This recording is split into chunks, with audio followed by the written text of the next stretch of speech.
Welcome back. So in the last video we were discussing about what is tenses and the three forms of tenses, and we discussed about the sentence structure of the simple present, simple tenses, continuous tenses and perfect tenses.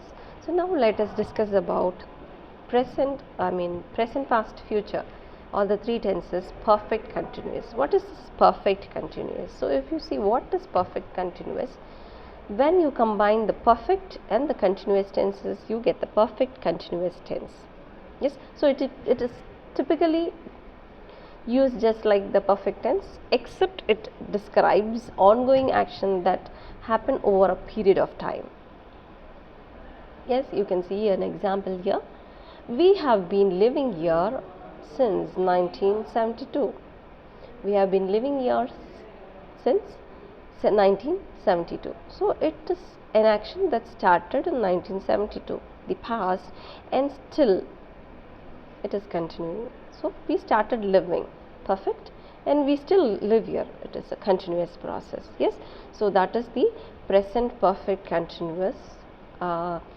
So the construction of the perfect continuous tenses use a conjugation of the auxiliary verb have. So as I told you, we use only have verbs in perfect tenses, and in continuous tenses we use ing form of.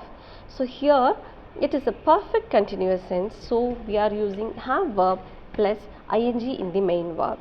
Yes, the sentence structure, if you see, subject plus have or has verb, along with has and have verb we use been plus verb plus ing. So the construction of the perfect tenses with past participle form of be, and the easiest way is remembering that you have the perfect tense rule have and continuous tense rule ing form of main verb. Since it is a perfect continuous, we use been because we are telling something which has started early and still ongoing. Yes, so something started early and ongoing. So it is typically just used like the perfect tenses, describing ongoing action that happen over a period of time and it's still continuing.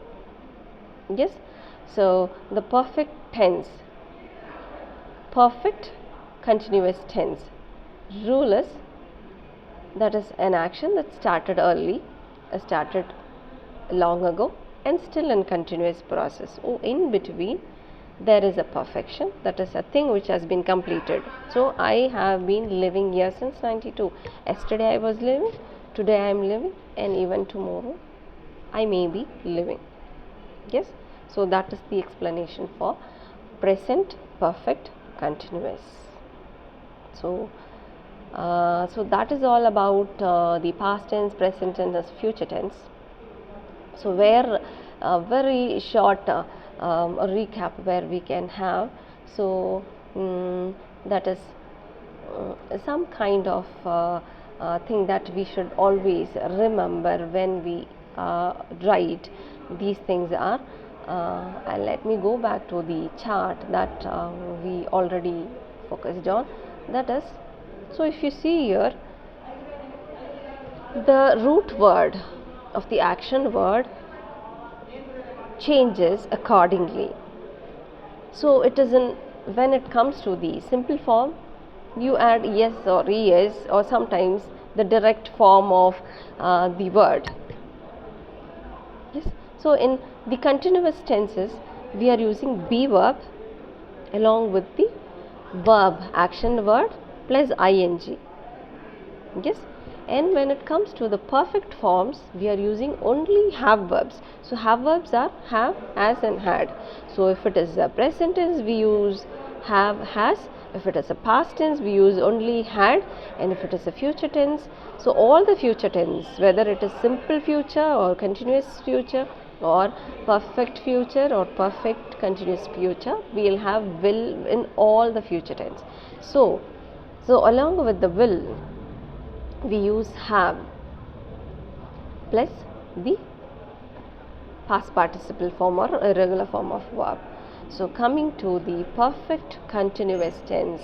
So the combination of perfect tense rule and continuous tense rule, we also add been in perfect continuous form of sentences.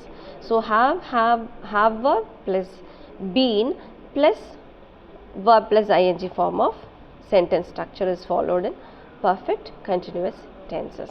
So the tense is not that difficult. We have to know and understand what change that we are supposed to make in the main verb and what kind of the helping verb that we are supposed to use for each particular tense and the tense forms. Thank you.